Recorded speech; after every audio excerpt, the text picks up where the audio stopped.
Magandang umaga po. Ito naman siguro last for the day. Ang ating ilalabas po, ito si Win Gatchalian. Bihira lang tumira si Win Gatchalian. Kasi nga para tahimik na siya, hindi siya showy. Hindi siya mayabang.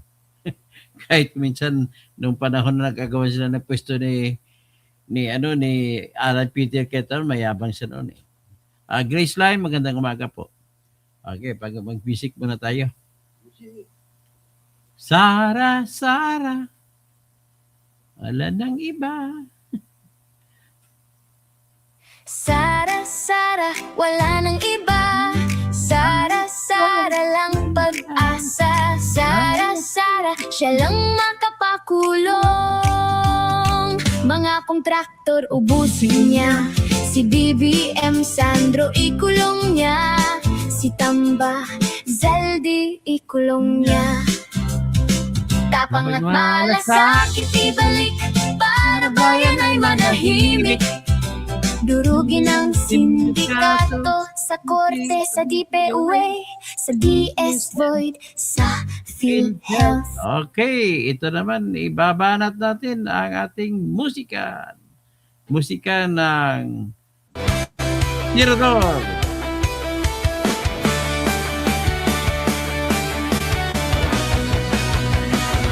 Sa Pilipinas, kilala ang tindi.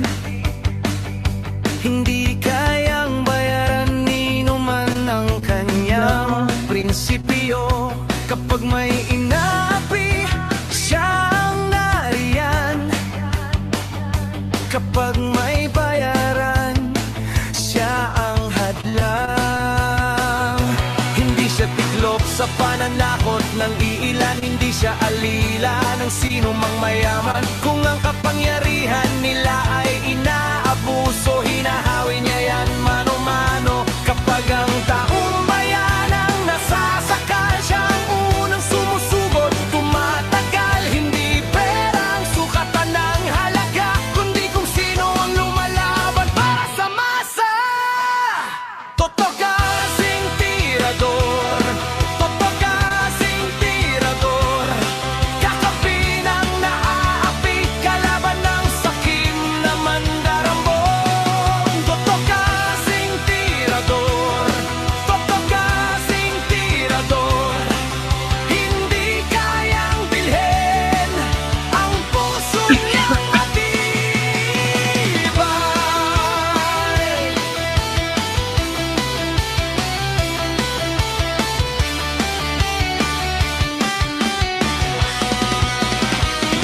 Mga magnanakaw sa pondo ng bayan, nanginginig kapag siya ang nandyan. Bawat piso, bawat sentimo, kailangang sagutin sa mata ng tao. Walang ngiti para sa mandarambong, walang pwesto para sa sumisimsim. Kapag ang hustisya ang pinag-uusapan, siya ang bantay sa gitna ng laban. Kung may nilulunod ang kasi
Okay.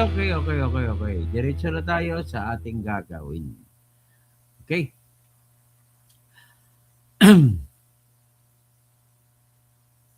Baba natin, remove natin yan. Okay, ito na po. Ang ating pipresenta sa ngayon, nagtataka naman ako,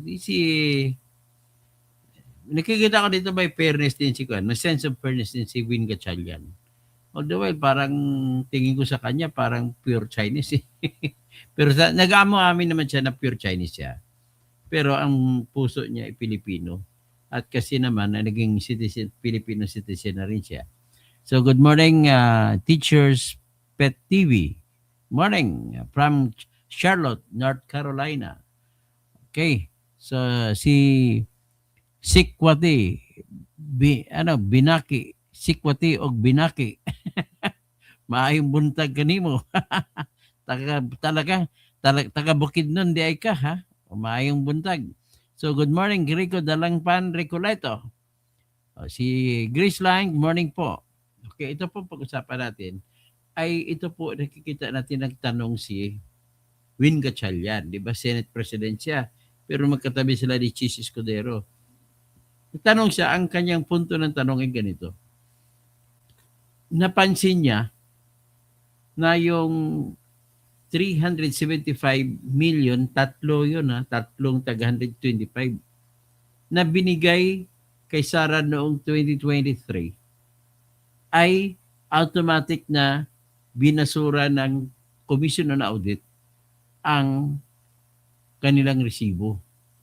Ang rason, dahil sa binigay ng direkta kay Lieutenant Colonel Raymond Dante Lachica na siyang intelligence officer ng Office of the Vice President. Pero tingnan mo naman, parang hindi naman binasura yung sa Department of Education na 110 million. Iba naman yun eh. Tapos, hindi rin binasura kaagad yung naunang binigay ng 2022 na 125 million. Pareha naman ang sitwasyon. Binigay din sa Colonel Military Intelligence Officer kay Raymond Dante Lachica. So nagtatanong si Win Gatchalian, bakit ganon? Bakit tong sa binigay yung 2022 ay tinanggap nyo at inusisa lang ninyo ang resibo? Pero dito sa tatlong quarter sa 2023 ay automatic na hindi na tinanggihan na kahit wala pang resibo. So ito, alamin natin ngayon ang sinabi ni Win Gatchalian. Pakinggan natin.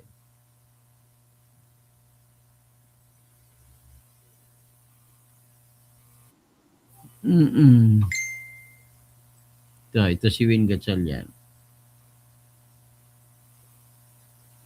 Ganang hapon na Miss Eileen.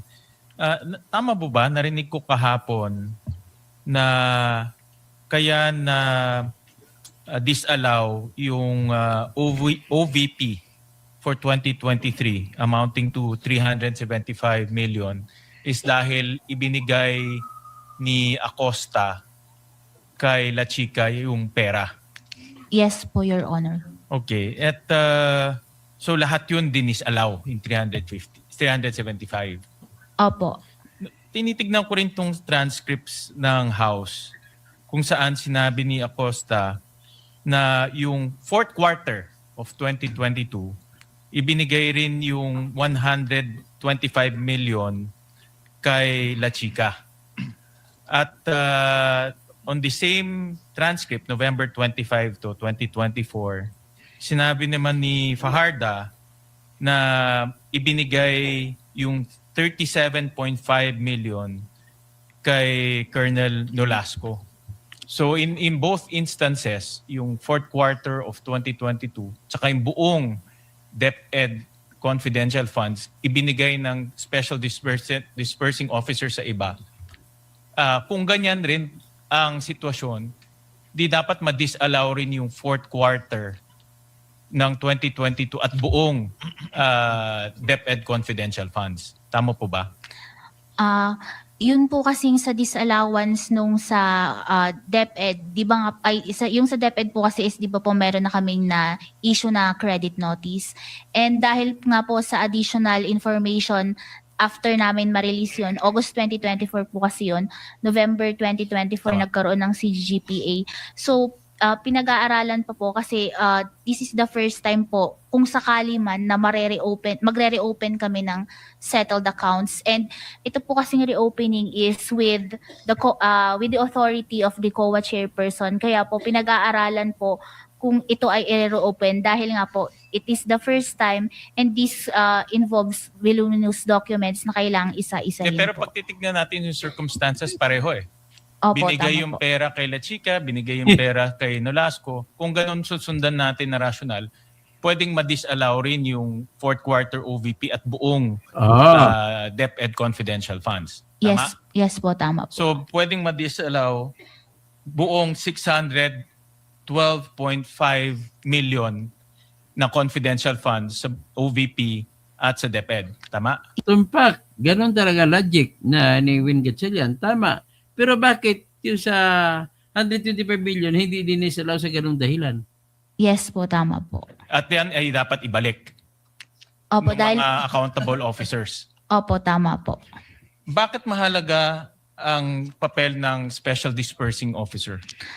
Yung special disbursing po, officer po kasi, siya yung may responsibility to disburse yung cash advance. And dun po kasi sa nangyari sa DepEd at saka sa OBP, nung i-transfer po niya ito sa ibang tao, naputol na po yung chain of accountability.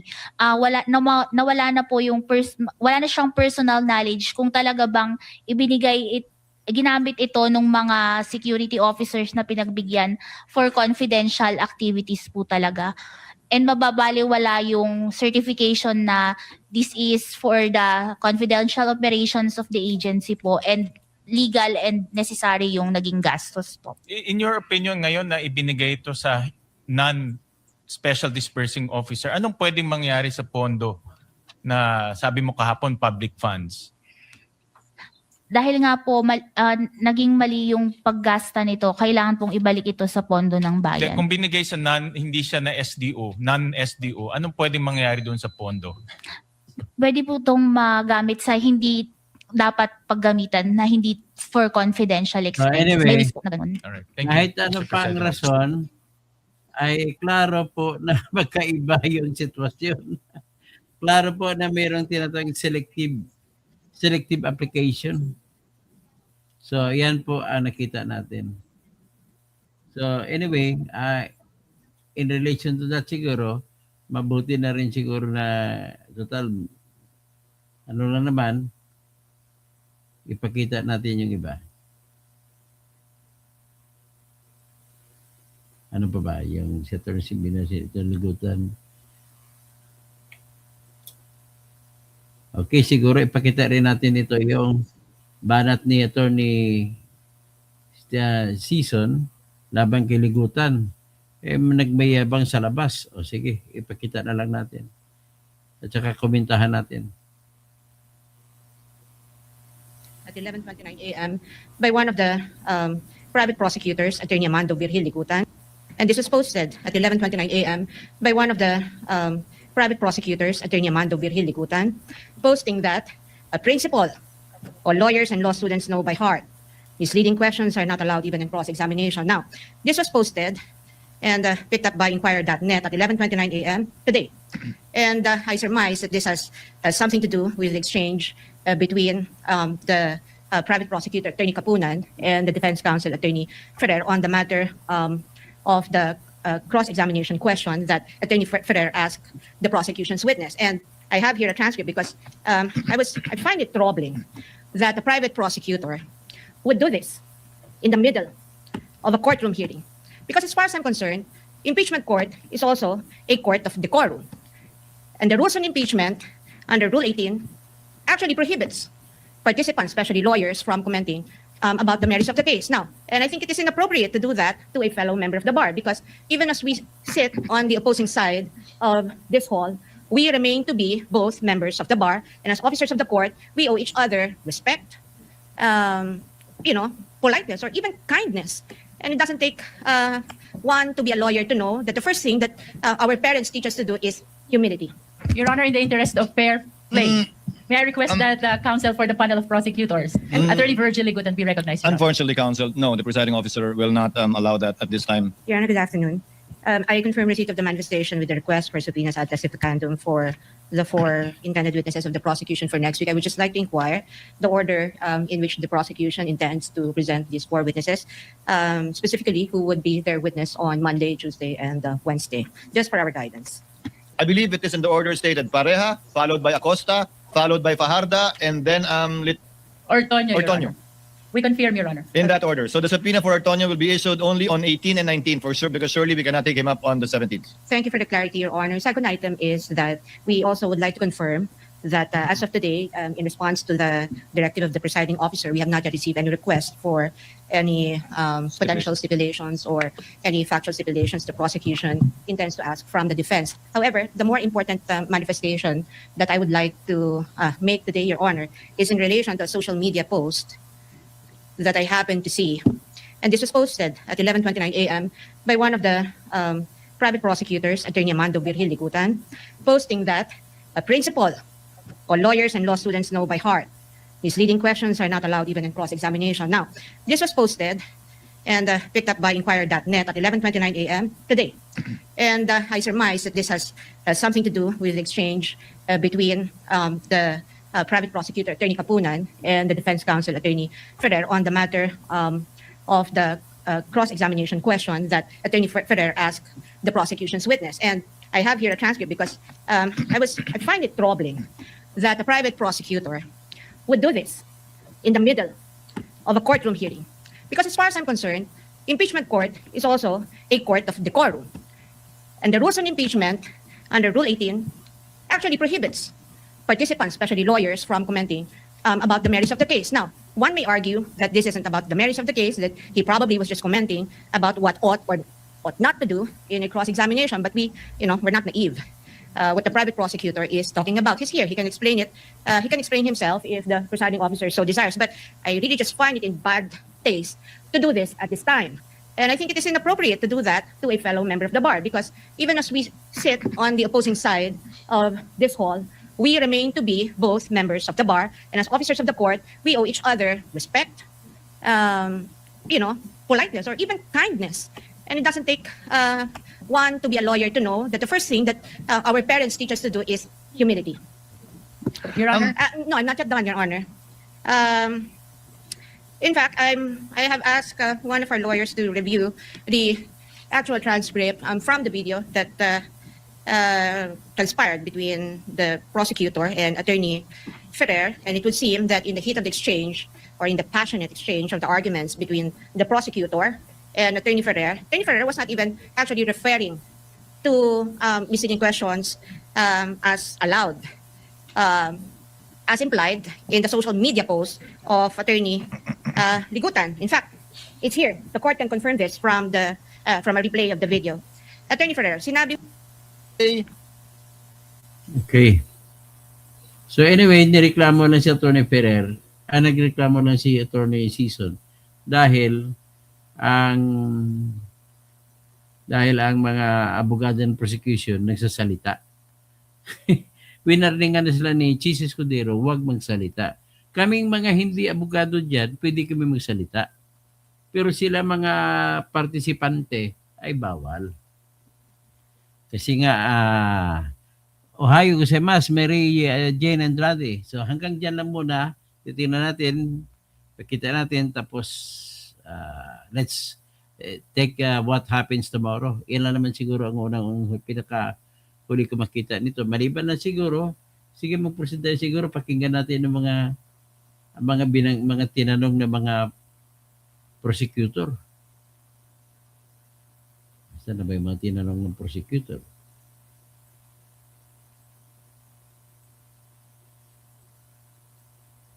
Napindot na na sa balita.